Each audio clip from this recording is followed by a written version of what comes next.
Коли ке дојдам Боже пред Тебе на небо, гревот мој голем сушто ке го платам. Божи благослов на сите. Еве денеска имаме конкретно денот со Кири и неговата сопруга е тука, кај мене дома. Имаме време и ајде рековме кој крајот на денот да се појавиме, сакаме да ја поздравиме со Божиот благослов и да нешто дадеме од писмото како подкрепа за нашиот живот.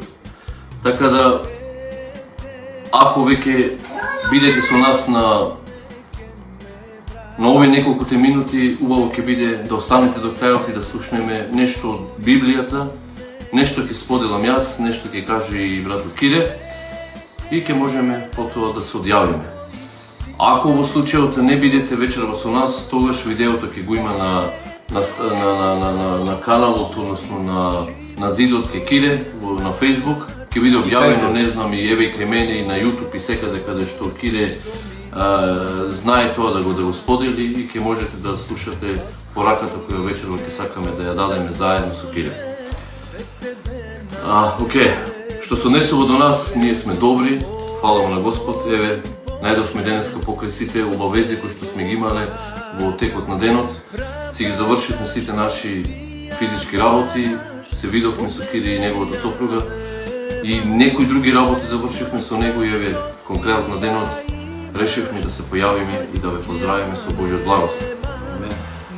Верувам дека и вие исто така сте добри денес, хубаво денот се го поминавте. Верувам дека Господ правил чудо во текот на овој ден и тоа ќе продолжи тоа да го прави и во текот на утрешниот ден или во деновите кои што следаат и кои што се пред нас. За мене ке платат ветерани твои, Христе од Голгота, ветерани твои, живот што ми значат, живот што ми значат, живот што ми значат.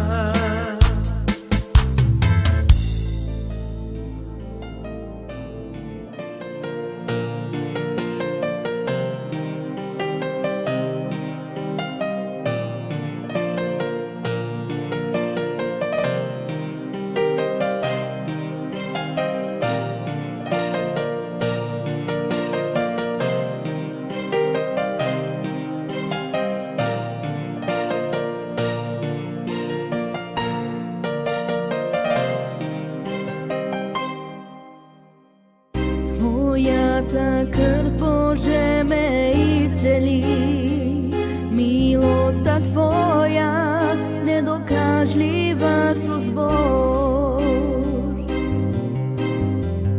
И секој јазик знам ке воскликни пред тронот Твој и пред јагне. Океј, што се однесува до нас, ние сме добри, фала на Господ. Еве, најдовме денеска покрај сите обавези кои што сме ги имале во текот на денот. Си ги завршивме сите наши физички работи, се видовме со Кири и неговата сопруга и некои други работи завршивме со него и еве, конкретно на денот решивме да се појавиме и да ве поздравиме со Божиот благослов. Верувам дека и вие исто така сте добри денес, хубаво денот си го поминавте. Верувам дека Господ правил чудо во текот на овој ден и тоа ќе продолжи тоа да го прави и во текот на утрешниот ден и во деновите кои што следаат и кои што се пред нас. Така да, Кире, ке сакаш нешто да ни кажеш, да не поздравиш, да ги поздравиш сите кои што ќе го гледаат овој видеозапис? Божи благослов на сите. Па да кажам дека во Библијата ни е напишано дека бесплатно добивме и бесплатно да даваме, ние токму тоа го правиме. Тоа што ни е откриено, што го примивме од Господа преку Духот Свети, сакаме да го споделиме со останатите луѓе да вкусат колку е Господ добар и да разберат кој е Господ и така натаму, колку е, мислам, важно е за нашиот живот. Да, Точно така, тоа е многу битно, само правам некои чекори како би го споделил видеото и во другите групи кои што ги имаме активирано, и така да потоа ќе можеме само за некој минут, односно само за момент, да го споделам уште за еден брат кој што не очекува. Тоа е во Франција, тој живее во Франција и не очекува да ние се појавиме. Така, само да го Иначе, темата ова вечер ќе се движи во насока на наново роѓањето, како може човек наново да се роди. У духовна смисла, у права смисла, у Божја смисла на зборот. Амен. Али повеќе ќе го води ова братот Цејхан, така да ќе му дам повеќе простор. Добро, и онака јас се појавувам скоро на секој втор, трет ден на мојот Facebook и некои кои што ме пратите, тоа го знаете, некои што не знае, а веќе сме пријавени во вечер преку Кире, неговиот Facebook, така да веројатно ќе имаше луѓе од Велес кои што јас ги немам за пријатели, а тие ќе гледаат и сакам да ги поздравам со Божјиот благослов.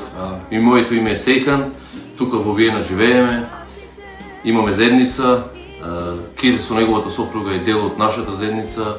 Секоја недела тука се собираме, имаме дружење, имаме славење, имаме проповеди и така растиме и се движиме.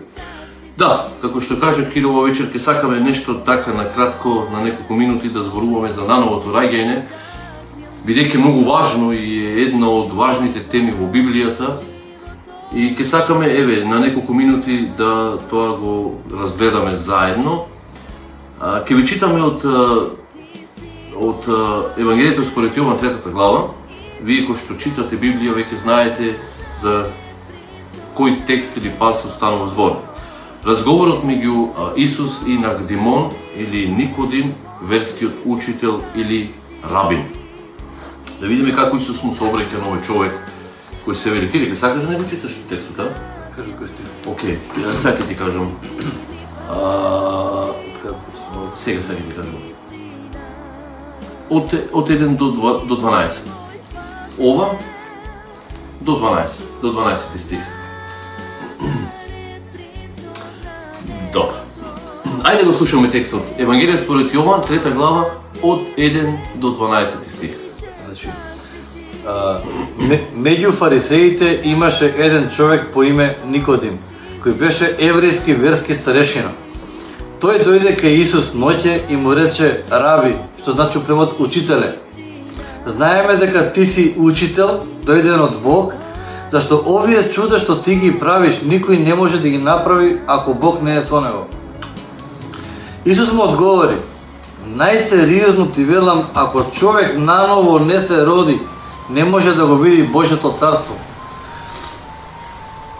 Никодим го праша, значи од 4 стих: како може стар човек наново да се роди? Праша Никодим. Може ли да се врати повторно во утробата на својата мајка и повторно да се роди? А Исус му одговори: ти велам и ти нагласувам, ако човек не се роди од вода и од дух, не може да влезе во Божјото царство. Телото може да роди само тело, додека Светиот Дух раѓа нов духовен живот од небото. Не чуди се што ти реков, морате наново да се родите. Ветрот дува каде што сака. Звукот му го слушаш, но не знаеш од каде доаѓа и каде оди. Така и со секој што е роден од Духот, од озгора. Како може тоа да биде, праша Никодим? А Исус му рече: како можеш да му бидеш учител на израелскиот народ, а да не го знаеш тоа? Најсериозно ти велам, ние знаеме што зборуваме и сведочиме за она што сме го виделе, а ви зборувам за земни работи. До 12 стих. Чекај. Си завршил до 12. Да, не, 11. 11 повторно сум прескокнал да зарез. Океј. Најсериозно ти велам, ние... Немаш да видам кој. 11. Ние знаеме што зборуваме и сведочиме за она што сме го виделе, а ви зборувам за земни работи. Па да, тоа е. Добро. Тука завршува текстот. Ако не ми верувате кога ви зборувам за земни работи, како ќе ми верувате кога ви зборувам за небесни работи? Да. Тука завршува текстот. Многу интересантен текст и еден од најважните, заедно како што е важна и верата, темата вера, и како што е исто така важна темата покаяние. Наново раѓањето е навистина еден неминовен процес каде секој треба од нас да го помине. Без наново раѓање не може да се добие Царството Божјо, ниту па да се влезе во истото. Интересно е овој човек му доаѓа кај Исус во ноќно време. Многу интересно. Ако само отидеме една глава понапред, да го видиме ставот на Исус, каков е кон овој Никодим учител и каков е ставот на Исус со жената кога разговара во бунарот на Пладне. Се разликува ставот на Исус и говорот е многу поразличен. Овде Исус му се обраќа на овој учител како многу поголем од него, како врховен учител. Се поставува прашањето зошто овој човек доаѓа ноќно време кај Исус. Ако го читаме писмото, односно Евангелието според Јован, ќе забележиме при самото кога Исус беше на крстот и нели оној човек кој што го измоли телото на Исус. Го знаеме ли човекот кој е? Јосиф од Ариматеја. Го измоли телото и вика еден од тие кој што беше помошник на Јосиф да го погреба телото беше точно овој човек Никодим. И Никодим бил таен ученик на Исус. Таен ученик на Исус. Но овде, во ова трета глава, во ова случка, Никодим доаѓа ноќно време. Зошто тоа го прави? Затоа што нешто во него се случува. Тоа е стравот. Што ќе речат другите? Како овој учител кој што произлегува од Синедрионот, а Синедрионот беше најголемото тело во тогашниот Израел, каде се донесувале одлуки и се дебатирало на различити теми. Верски, политички и така натаму. Овој бил учител на луѓе кои што ги поучувал во законот. Овој човек бил многу образован и се судрил со небескиот учител, со Господ од небото.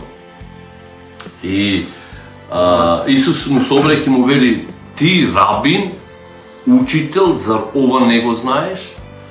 Ако ти наново не се родиш, ти не можеш да го видиш, ниту па да влезеш во Царството Божјо. А овој човек не бил во млади години. Да се биде учител или рабин во израелскиот народ, не може да се биде на млади години. Мора да човек биде во некои поодминати години како би бил прифатен меѓу народот, како една стабилна и зрела личност. И овој бил точно таков човек.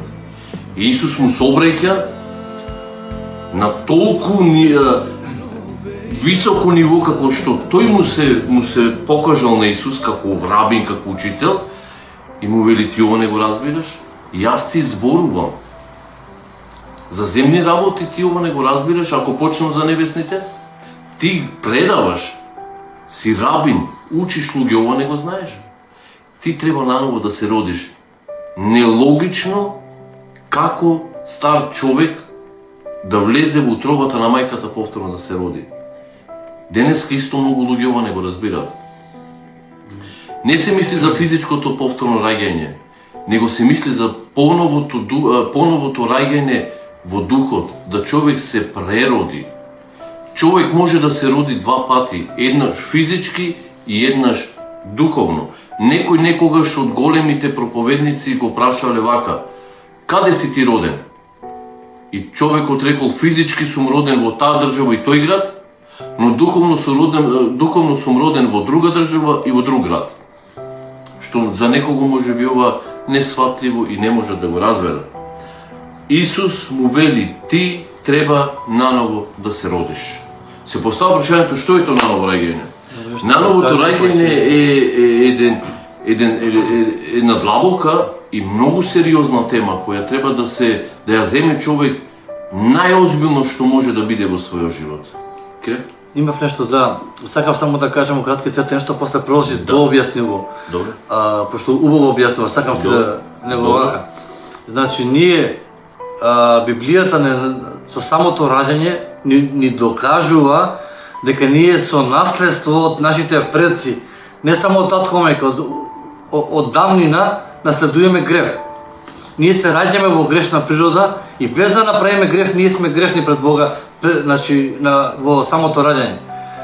Сега, наново раѓање е кога ние како зрели личности, кога ќе разбереме вистината дека што направи Исус на крстот, дека дојде, поучуваше, тој отиде на крстот наместо мене и тебе, тој умре и воскресна, и како ние тоа го прифаќаме и со чинот на крштевањето водено, јас верувам дека тоа е символ, каде што ние као стариот човек умира символички, а излегувањето од вода се наново раѓа една нова личност, која веќе го има Христовиот ум во целото Божје, во Божја природа во него.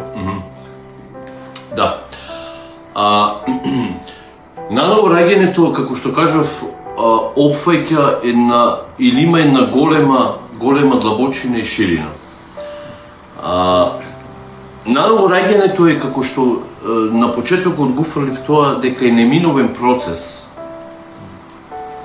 на твојот, на мојот, на сечи пат до помирување со Бог. Амин. Нановото раѓање значи нова природа да се вгради во човекот. Тоа значи да се откорни она што е старо, да се извлече, да се избрише она што е старо и да дојде нешто ново. Да дојде нешто ново. И тоа наново раѓање може да го донесе човекот до помирување со Господар. Амен. Тоа означува духовно раѓање, не означува повторно физичко раѓање, што не е возможно по ништо не можеме да направиме во однос на тоа да човек повторно физички се роди. Тоа не е возможно. Но духовно е возможно. Без наново раѓањето никој не може да биде прифатен пред Господа. Апсолутно никој. Без наново раѓање. Нановото раѓање во човекот донесува една нова природа, нов менталитет, нов начин на говор, нов начин на размислување. Значи, се што е старо треба да се откорни, треба да се истргне од нас, треба да се откажиме од се и да дојде во нас една нова природа. Потоа имаме,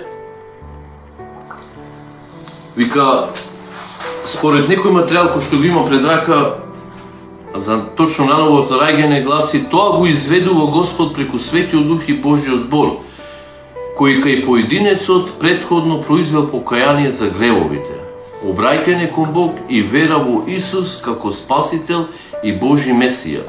Покајанието и верата кај човекот можат да дојдат преку читање на Светото Писмо, преку слушање на проповеди и слично. Но сега сакам да се задржам малку на ова.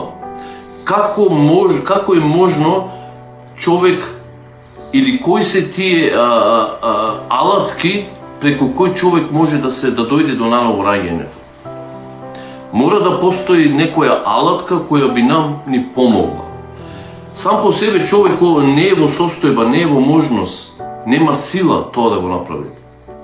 Може да покаже воља, зарад воден од околностите околу него, но не е доволен доказ дека тој комплетно се наново родил, се додека не ги земе алатките кои што ни се покажани во Светото Писмо и како би тие исти му помогнале да дојде до едно комплетно променување на неговиот карактер, на неговите особини и така натаму и така натаму. Кои се тие алатки? Алатките тука ни се запишани како неизбежно човек прво нормално е да поверува, да го прифати Христа за свој Спасител и Господ, да се покае, да ги признае своите гревови и потоа да ќе влезе во процесот на промената на неговиот живот. Ние одиме, како што вели Павле, го оставаме стариот човек долу, а го облекуваме новиот човек кој што е Господ од небото, тоа е Исус Христос. И тоа всушност нановото раѓање земење Христа во својот живот. Амен. Тука е третата Божја личност од Светото Божјо Тројство. Тука е Светиот Дух кој нам како ќе ни помогне во нашето обновување, во нашето наново раѓање. Духот Свети е тој што ќе ни помогне. Потоа ќе ни помогне зборот Божи, Светото Писмо. Ќе ни помогне затоа што Светото Писмо ни е опишано во Библијата во посланието до Тит, 3 глава, 5 стих, вика тоа е бајњата на природувањето. Бајњата преку кој човек ќе влезе, ќе го искапи, ќе го дотера својот живот. Тоа е тоа што ќе ни помогне да влеземе во еден процес кој што се вика наново раѓање и промена на нашиот комплетен живот. Потоа,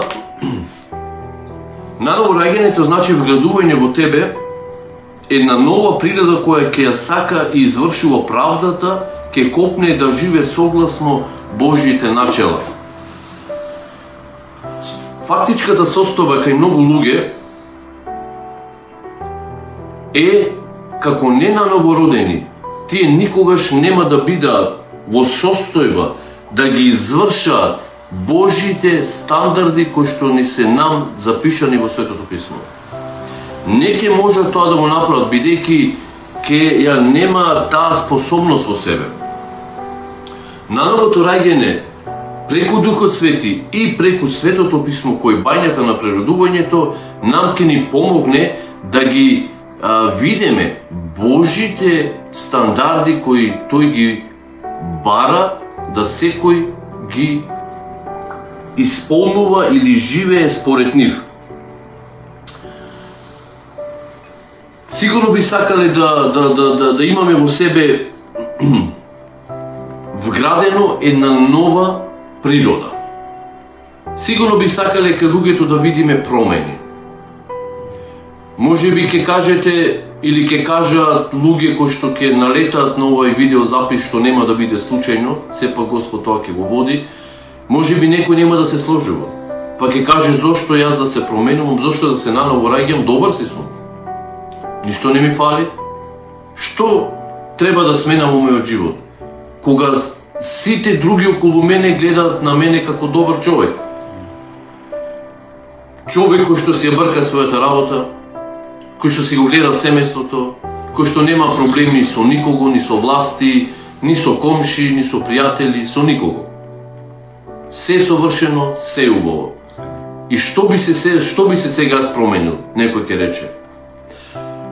Можеме најдобрите да бидеме и Нобелови награди да добиваме, и медали да добиваме за доброта. Но пред очите на Господа, без наново раѓање, без вера во Христа, без покаяние, не е човек добар. Добро без Исуса Христа не е добро.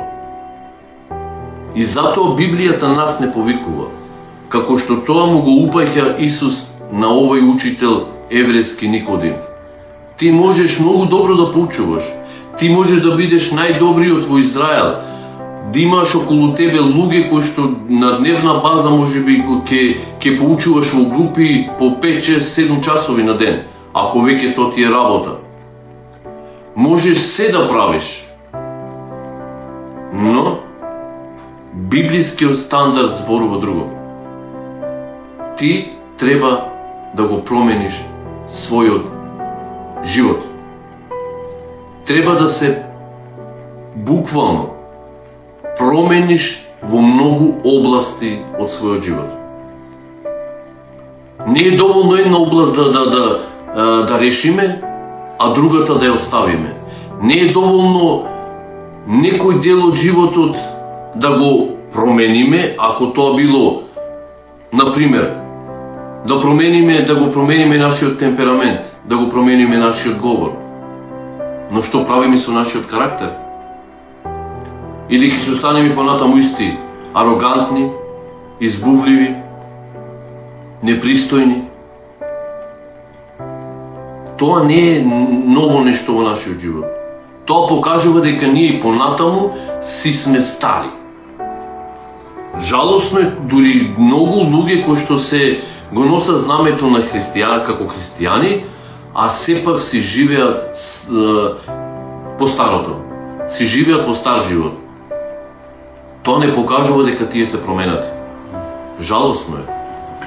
Кога човек одлучува да го следи Христовиот пат, неминовно е да влезе во процесот на променување или на нановото раѓање. Неминовно е. Па ние колку и сакаме да се правиме добри. Библијата вели нема ни еден добар. Нема ни еден разумен, нема кој да го бара Бог. Нема никој кој сака да се промени. Но променет човек може да влезе во Царството Божие. Стар човек не може. Сакам да кажам тука Повеќе. нешто, значи да им појасниме како би кој е начинот да човек успее да се промени. Има неколку чекори, да речеме почеток као за почеток ја би рекол, значи колку повеќе посветувам јас време на Бог, на читање на Божјото слово, слушање проповеди по неки поуки, јако обновувам мојот ум и тоа за мене станува свесност, станувам свесен и кој сум во Христа и што се ми е поклонето, што се сум ослободен, дека повеќе не сум должник на телото, да му служам ја на моето тело, него јас сум ослободен од моето тело за да живеам за духот и во духот да ги исполнувам делата на духот, а не делата на телото. И колку повеќе јас таа свесност ја обновувам во мојот ум, мене тоа спонот ќе ми дојде нормално тоа, не да се мачам да го правам. Ќе го правам за тоа што веќе сум тоа, знам дека сум тоа. Така, амен. Тоа сакав да го само да го... Амен. Кои се чекорите да човек дојде до степенот на промената, на нановото раѓање? И кога човек ќе дојде до степенот на нановото раѓање, тоа ќе го прави од љубов, од што го сака, а не од што мора. Чекорите кои што треба да ги направиме за ова време во кој што живееме, времето на милоста, е првиот чекор човек да поверува. Амен. Да го прифати Христа во својот живот, за свој спасител и Господ. Жената во 4 глава, која била самарјанка со непроменет живот, со стар живот на живење, Исус и го ваѓа нејзиниот живот на вака отворено и кажува кој е таа во суштина. Понатам Исус за нејзи не и кажа што треба да прави, па да го промени животот, па не знам што друго да прави. Не, прво нешто што направи Исус е влезе во нејзиното срце. Амен. Кога таа го прифати, потоа доаѓаат тие чекори кон промена на нејзиниот живот. Така да ние мораме да бидеме опрезни, мора да внимаваме каков е нашиот пристап кога зборуваме за луѓето и сакаме да му го дадеме Христа. Не можеме да ги досегнеме за Исуса, да ги добиеме за Исус, а да му ставиме на грбот тежина уште на самиот старт. Ти не смеш ова, не смеш ова, мора ова да правиш, мора да правиш. На крајот на криштата луѓето ќе кажат ништо не мора да правам. Добар си сум, арно ми е, не сакам да ви слушам, чао. Не. Прво нешто што треба да направиме секој ден од нас да го прифатиме Христа. Тој е првиот чекор. Потоа да го признаеме својот грев. Тоа значи да се покаеме за нашите гревови. Ако тоа го направиме, тогаш нееминовно е да дојде по автоматизам и нановото раѓање. Кога ќе го прифатиме Христа, тој ќе не натера, самата вера во Христа ќе не натера да бидеме жедни за Словото Божие, да го читаме. И кога ќе се соочиме со Божиот збор, како таму нам ни е напишано, како да го променуваме нашиот живот секојдневно, 24/7, тогаш ние по автоматизам влегуваме во процесот кој што се вика промена и наново раѓање. Тоа оди рака под рака. Кога ќе го читаме, значи едни од чекорите е да поверуваме, да се покаеме за нашите гревови, ќе дојде по автоматизам и промената во нашиот живот, потоа да се приклучиме во некоја заедница каде се проповеда чистото Евангелие, да растиме со браќа и сестри, потоа да бидеме активни. Библијата вели бидете постојани во молитва, Павле поучува. Молитвата е кислородот и дишењето за нашиот духовен живот. Молитвата ќе не научи како да општиме и да имаме да имаме добра конекција со нашиот Господ и Спасител. Духовната музика добро е човек да слуша преку денот. И така ќе му помогне во неговиот живот да тој секојдневно го променува својот живот. Секојдневно. Читањето на Библијата секојдневно е многу важен дел. Читањето на Библијата е многу важен дел.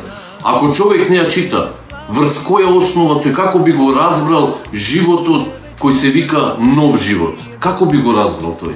Ако не чита. Како би го разбрал човекот животот кој Библијата или Господ Исус го бара од нас да бидеме нови луѓе, променати луѓе, ако не посетува заедница, ако не се приклучи во семејството Христово, каде се слави, каде се пее, каде се возвеличува тој Господ. Сами по себе некои работи не можеме од дома да ги направиме.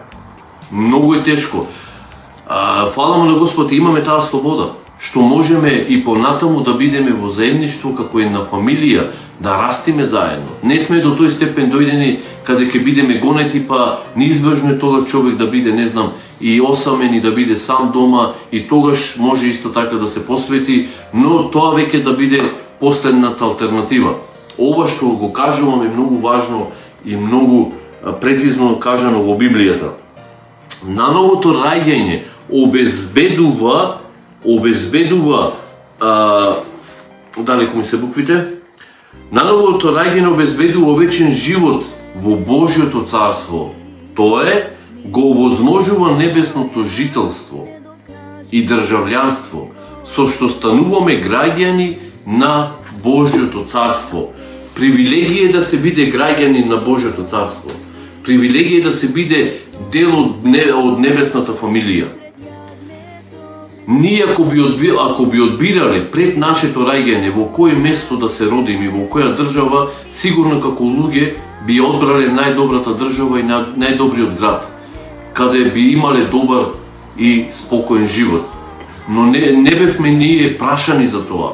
Господ тоа го одредил и таму си каде што си. И сето тоа е по Божја одредба. Но ние сме понатаму луѓето кои што ќе одлучиме од ова земја. Каде ќе бидеме после? Каде ќе се движиме? Ние одредуваме, ние прифаќаме, дали сакаме да бидеме дел од небесното жителство, или од небесната фамилија, или нема да бидеме. Ние сме тие кои што одлучуваме. А Библијата тоа ни го гарантира. Тоа ни е загарантирано. Верувај, покај се, наново роди се и веќе тоа ти е тебе загарантирано. Држи тоа што имаш, да не некој ти го земе, а тоа е венецот на животот. Што имаме понатаму само за некој минути ќе завршиме. Кире, додека јас говорам, можеш да имаш доволно време да размислуваш и да уфрлиш уште нешто. Додека го читам ова, размислува и можеме да се подучиме. Наново раѓањето произведува видливи докази. Човекот не робува на пороците и страстите. Одбегнува секаков грев, а се стреми кон свет живот. Има страхопочит спрема Бог, го проучува Светото писмо и се труди да живее согласно Божите начела. Ова е многу важно сега што го прочитав. Малку да дадеме дефиниции околу ова што го прочитав. Што прави наново раѓањето кај еден човек? Наново раѓањето произведува кај човекот видливи докази. Видливите докази се гледа дека тој повеќе не сака да робува на гревот. Не сака повеќе да робува на пороците. Не сака повеќе да робува на страстите. И овој дел е многу битен и важен да се запази. Наново родениот човек, кој во себе ја зел Божјата природа, се откажал од себе си, се испразна од себе си и зел во себе Божја природа. И тој повеќе, знаете, гревот за него ќе биде гнасно нешто, ќе се гнаси и ќе бега од тоа. А пороците, па ниту ќе замислува за таквите работи. Пороците се опасната работа која човекот го влече и може да го направи да биде идолопоклоник на нешто што секојдневно го прави. Ние ги осудуваме луѓето од другите религии и не знам се што тие таму прават, како ќе кажеме за нив, тие си идолопоклонци, тие вака прават, тие така прават. Да, има работи кои што, ама апсолутно се надвор од Светото писмо и Светото писмо таквите ги осудува. Но што правиме со пороците кои што ни се сладки во нашиот живот? Тие индиректно ни се за нас идоли во нашиот живот. А наново раѓањето прави да ние од таквите работи се испразниме, односно ги истераме од нашиот живот. Да се гнасиме. Видливите докази тоа ќе го покажаат. Кој тоа треба да го види? Сами за себе ќе го видиме, ќе кажеме, колку сум сега јас добар, многу сум добар. Не, видливите докази кои што ќе бидаат видливи надворешно, треба да го видаат останатите. Луѓето кои што се околу тебе, ќе треба тоа да ги видат тие видливи докази. Средината каде што живееш, комшиите, домашните, колегите на работа, твоите дома кои што ги имаш, сопруга, деца, родители, фамилија, тие видливи докази да ги видат од твојот живот. И тие ќе речат, навистина нешто со овој човек се случува, нешто се промени, не е како што бил вчера, нешто се случува. Тоа е да посведочат дека ти си христијанин. Првата црква, апостолите во Антиохија биле наречени христијани. Зошто? По променетиот живот. Како? Личеле во понашањето на Христос. Ете така, личеле на Христа и затоа биле наречени христијани. Нелогично е човек да го има Христа, а да не биде наново роден. Да си живее повторно по стар начин на живеење, по стар начин на говор, да си псуе, да си пуши цигари, да си конзумира алкохол, да си гледа порнографски работи, ама буквално се да си прави. Тоа нам ни покажува дека ние само мислиме дека го имаме Христа во нашиот живот, но и понатаму се живееме стар живот. И тоа се навистина ни катастрофални работи кои го водат и го движат нашиот живот. Нашиот живот треба да биде воден и движен од Духот Свети, преку верата во Христа, преку покајанието кое што го направивме во нашиот живот. Всушност покајание значи жарење, да човек се сврти и се насочи во друг правец, да се сврти и да оди по Божиот пат. Да степен. Така. Ако човек тоа го направи, тогаш навистина тој ќе се гнаси од гребовите, од пороците. Наново раѓањето тоа го гарантира дека ние ќе имаме видливи докази дека сме нови луѓе. Дека сме нови луѓе сега во Христа. Амен. Се спремаш нека да кажеш, да сеќам. Како што Исус ни кажува пример дека дрвото се познава по своите плодови. Така е. Крушата не може да роди грозје или нешто друго, ќе роди круши. Така е. Така да и верникот, мислам, треба да се познае по своите плодови. Значи, ако е навистина верник, неговиот живот треба да зарачи Христов лик од него, начинот, понашањето и карактерот, смиреноста, кроткоста, љубовта, понижност и така натаму што ги имаше Христос. Амен. Смиреност. Само контрола и така натаму, да не е должно. Амен. Наново раѓањето кој што кажуваме произведува кај човекот видливи докази дека навистина нешто се случува кај личноста која го има Христос во својот живот. Таквиот човек има страхопочит према Господа. Таквиот човек го проучува Светото писмо секојдневно, го чита. Таквиот човек живее согласно писмото кој што го бара од него. Библијата нас не говори: покажете достојно дело на покаяние. Да. Покажете го тоа. Оставете го стариот човек. Земете го новиот кој Господ од небото вашиот живот. Халелуја. И само уште една точка и тука ќе завршиме. Наново раѓањето е неопходно, зашто без него секој човек по природа е грешен и без воља и способност да живее според Божите свети уредби. Без нановото раѓање човек не е во состојба да ги извршува или нема способност да извршува Божјата волја, многу е битно ние да откриеме кој е волјата Божја за нашиот живот. Тоа мора да го разбереме. Го имаме ли Христа? Се покаевме ли? Сме во процесот на новото раѓање? Тогаш, ајде да ја научиме волјата Божја за мојот и твојот живот, засечи живот.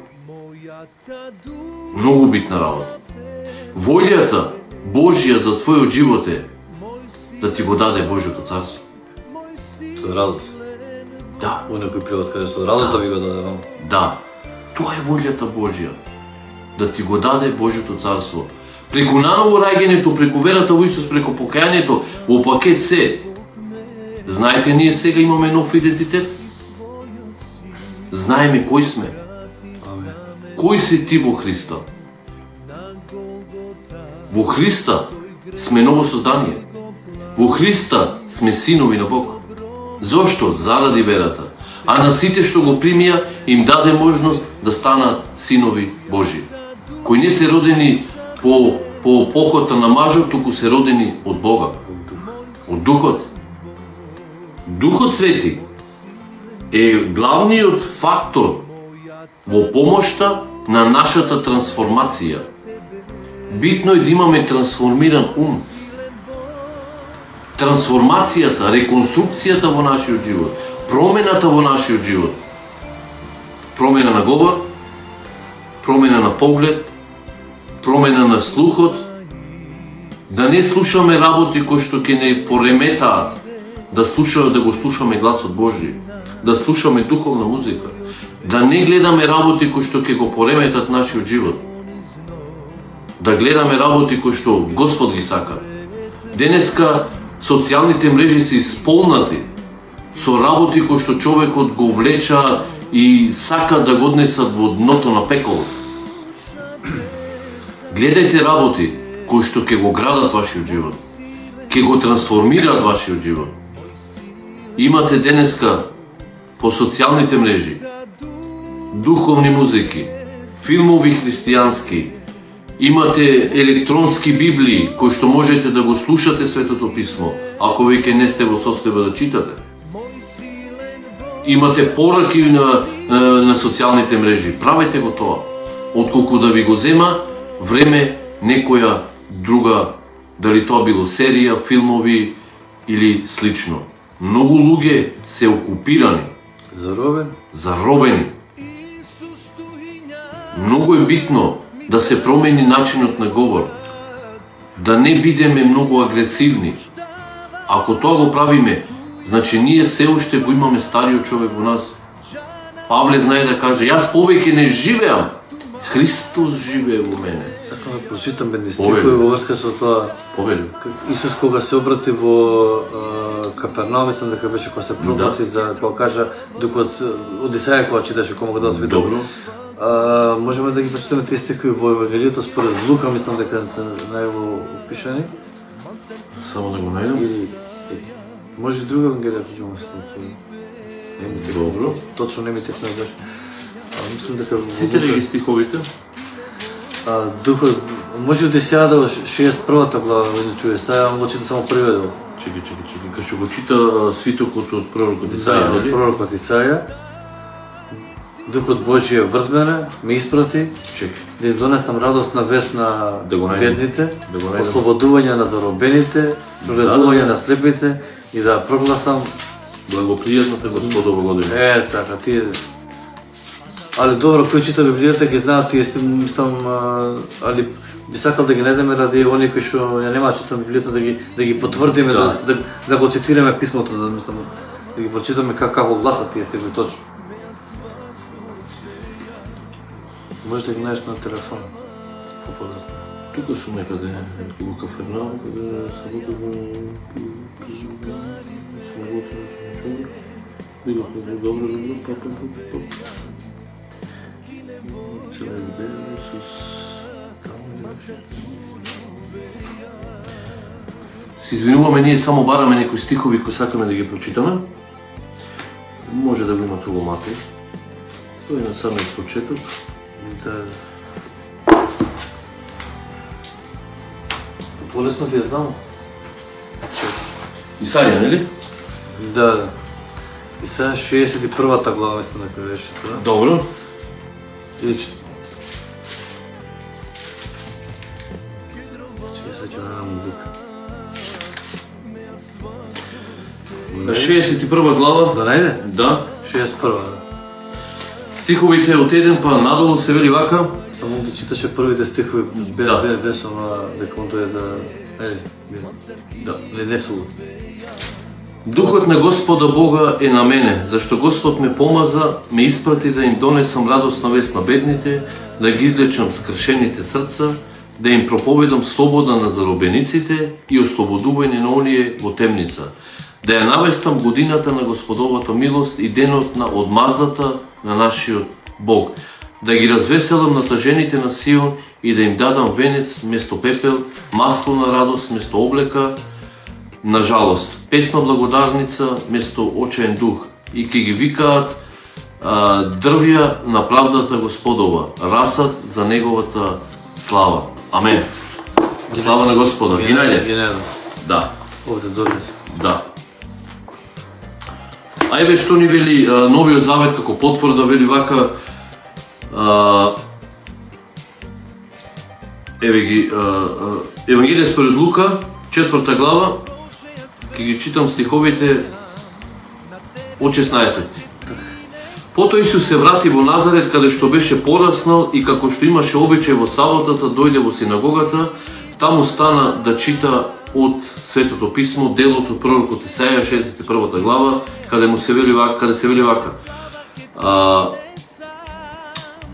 Му ја подадоа книгата на пророкот Исаија, тој ја отвори на местото каде што е напишано следново: Врз мене почива духот на Господ, зашто тој ме назначи да им ја донесам радосната вест на бедните, да им навестам ослободување на заробените, да им го вратам видот на слепите, да ги ослободам угнетените, да го прогласам времето на Господовата благонаклоност.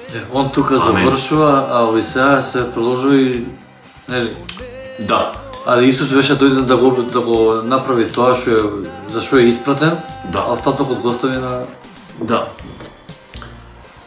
Убаво.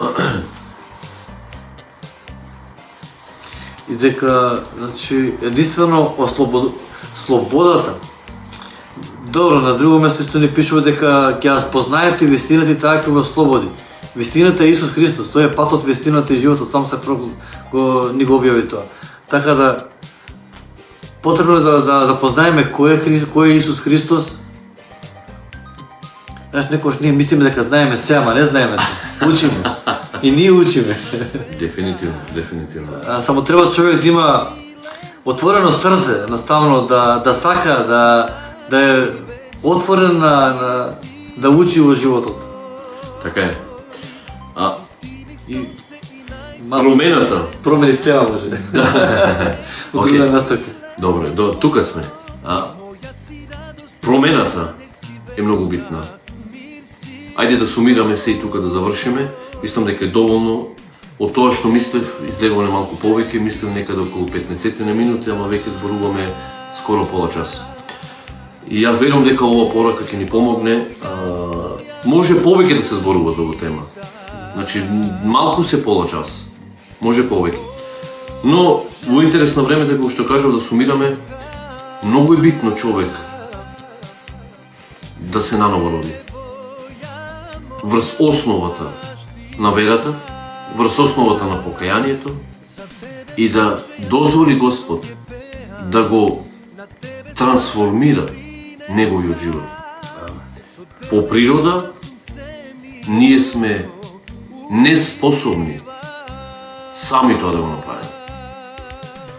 Не сме способни, а и не сакаме, затоа што таа стара природа понекогаш знае, море не понекогаш, што кој тоа го прави во континуитет секогаш, често тоа го прави да нас не влечи и ни нуди од овој свет работи кои што ќе ни бидат сладки. Не можеме да завршиме. Да не бидеме луѓе кои што ќе бидеме робови. Ако Христос ве ослободи, навистина ќе бидете слободни. Амен. Наново раѓањето е неминовен процес неминовен процес и преку кој не може човек без истото да дојде до Царство Божјо. Да не се лаже човек. Дека без наново раѓање доволно ми е само вера во Исус и готово ќе се спасам. Не може верникот да остане со стар живот во себе, со стара природа. Некој рекол вака, честото американците го говорат, и јас се сложувам потполно. Ако вечерва, еве јас ке се знам за пример, ако нема каде да ја преспијам ноќта и сум нашол некоја отворена гаража и ќе ја преспијам ноќта таму, не значи дека по автоматизам станувам автомобил. Јас и понатаму сум човек. Не значи човек, ако еднаш во неделата ја фати Библијата во раката и прочита, ако на 3 месеци еднаш дојде во зедница и со сите останати пее за Господа, не значи дека е променен. Не значи дека е христијанин. Со ова сакам да кажам дека нам ни е потребно секојдневно проучување на писмото, секојдневно дружење со луѓе кои што ќе ни помогнат како ние да влеземе во процесот, како би го променале нашиот живот. Не сами да го побараме, да ги побараме атрибутите или средствата кои ќе ни помогнат во нашата промена. Од секој агол, каде ќе почнеме, каде ќе завршиме, нам ни е потребно едно големо реконструирање на нашиот живот. Комплетно реконструирање на нашата куќа или на нашето тело. Тука влегува целиот наш умствен систем, значи нашиот темперамент, како што кажам, нашиот карактер. Под зборот карактер, всушност, можеме да види карактерот на човекот го отсликува всушност кој тој. Карактерот ти е слика кој си ти во суштина. И Господ кога сака да ги направи тие промени во нашиот живот, прво тој ќе почне внатре да ги решава работите. А потоа тоа што внатре во нас ќе биде реконструирано, променето, наново родено, знаците надворешно ќе се видат преку нашето тело, преку нашето поведение, преку нашиот секојдневен живот. А тоа останатите ќе го видат. Плодови достојни на покаяние. Така е. Да донесеме плодови достојни на покаяние. Амен. Алелуја, нека му е слава на Господа. Гледам, веќе телефонот ни е вака надалеку, гледам, пишувате, еве севим. Божи благослов, веќе тука сте во Виена. Штом пишуваш, се надевам дека стасавте живи, здрави. Убаво е, ќе се видиме, здрави Господ. Не можам да видам точно, многу ни пишува Божи благослов. Божи благослов на сите кои што пишавте, бидете благословени. Да. Фала ви на поддршката и на тоа што сте со нас ова вечер. Господ нека ве благослови. Амен. Имате убава вечер. Амен. Ние сега ќе се одјавиме тука, немаме во позадина ништо ни музика, реков, како што на почетокот кажавме, Отпосле ќе вметне. отпосле ќе стави Кире, ќе го намести видеото и ќе го имаме и на YouTube, ќе го имаме и на Facebook, кај него и кај еве јас го тајлував, го пратив во групи и се тоа, ќе можеме уште еднаш да преслушаме ова порака, така да ќе се појавиме во блиски идни на повторно, ќе зборуваме на теми кои што навистина се важни и се ќе ни помогнат во нашиот живот. Имајте си добра ноќ. Господ нека ве благослови и утре, ако е волјата Божја, да станеме живи и здрави. Господ нека биде со нас да се ги завршиме сите работи кои ги имаме во нашиот живот, телесен живот. Господ со вас. Амен. Ќе направиме пауза, окей? Ајде. Чао, чао. До следно видување. До следно видување. Бог над силите, возвишен цар си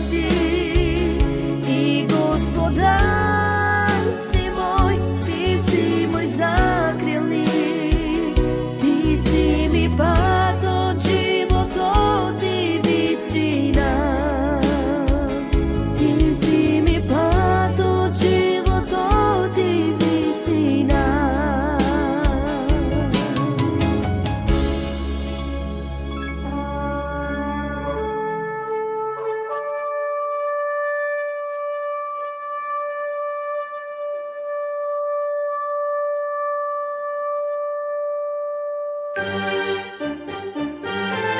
שמע ישראל, אדוני אלוהינו, אדוני אחד.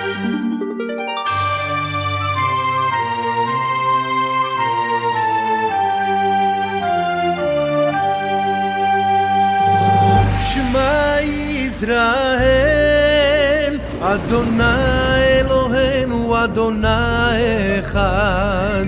שמע ישראל, אדוני אלוהינו, אדוני אחד.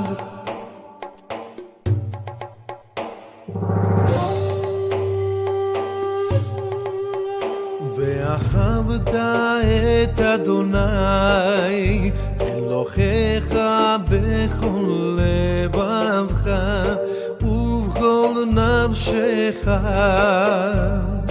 ובכל מאודיך ובכל נפשך ובכל מאודיך וחיוך הדברים האלה אשר אנוכי מצווך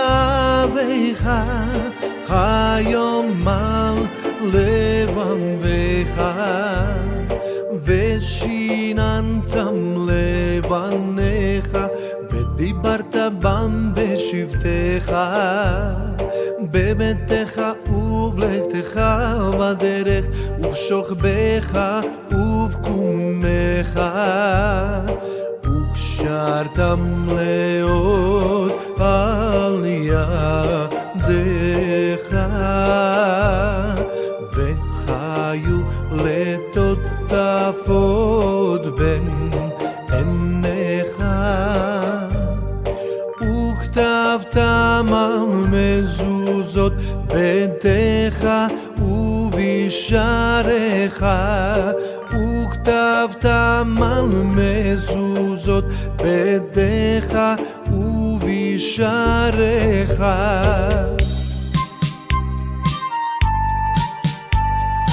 ואהבת את אדוני אלוהיך בכל לבבך ובכל נפשך ובכל מאודיך.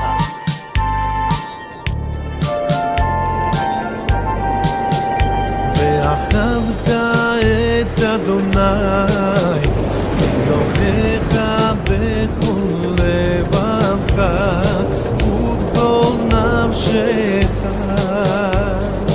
ובכל מאודיך ובכל נפשך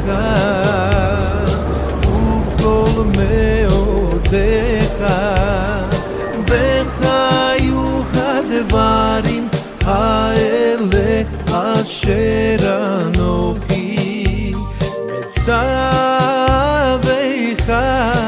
היום על לבבך ושיננתם לבניך ודיברת בם בשבתך בביתך ובלכתך בדרך ובשוכבך ובקומך וקשרתם לאות